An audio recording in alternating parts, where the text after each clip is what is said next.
আসসালামু আলাইকুম ওয়া রাহমাতুল্লাহি ওয়া বারাকাতুহু। আশা করি সবাই ভালো আছেন। আজকে আপনাদের মাঝে যে বিষয়ে কথা বলবো, এই কথাগুলো হচ্ছে এই যে দেখতে পাচ্ছেন মজু, এই মজুটার নিয়ে কথা আজকে। মজু ক্রয় করুন, আপনার সাহায্যের হাত এই দিন ফিলিস্তিনিদের পক্ষে। এই দেখুন, এই যে দেখায় আপনাদেরকে, এই দেখেন এখন বর্তমানে মজু করে দেখতে পারবেন যে মজুর প্যাকেট লেস উইথ সাপোর্ট ফিলিস্তিন, মানে ডোনেট বাই ফিলিস্তিন, মানে এই মজুটা যতটুকু যে কয়টা বিক্রি হবে একটা মজুতে আপনার 4 টাকা করে ফিলিস্তিনদের হাতে চলে যাবে, মানে এটা সাহায্যের জন্য।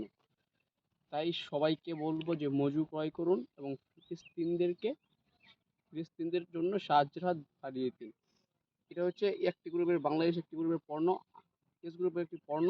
এই পণ্যটি যে একটা উদ্যোগ গ্রহণ করেছে, এই উদ্যোগ যদি বাংলাদেশের বাইরের লোকও যদি এটা করতো, তাহলে কিন্তু ফিলিস্তিনিদের অনেকটুকু সাহায্য পেত। তারা কিন্তু এতটুকু ভুগতো না, খাওয়ার জন্য ভুগতো না, তারা কোনো জন্য ভুগতো না। এই মজুর কোম্পানি যতটুকু ফিলিস্তিনের জন্য সাহায্য দিয়েছে, সকল বাংলাদেশের অনেক কোম্পানি রয়েছে, বড় বড় কোম্পানি, তারাও কিন্তু চেষ্টা করলে পারতো। তাই সবাইকে বলবো যে সবাই যে জায়গা যে যার জায়গা থেকে যতটুকু পারবেন ফিলিস্তিনিদের সাহায্য করবেন। কারণ আপনার সাহায্যের জন্য যদি একটা মানুষের জীবন রক্ষা পায়, সেই জন্য আপনি সব পাবেন ইনশাআল্লাহ। এই কথাগুলো বললাম। সবাই, লাস্ট কথা, সবাই ভিডিওটা বেশি বেশি শেয়ার দিবেন, যাতে সবাই বেশি বেশি মজু ক্রয় করে আর ফিলিস্তিনিদের জন্য সাহায্যের হাত বাড়িয়ে দেয়। সবাইকে বেশি বেশি শেয়ার দেওয়ার জন্য রিকোয়েস্ট করছি। এই কথাগুলো বললাম। আসসালামু আলাইকুম।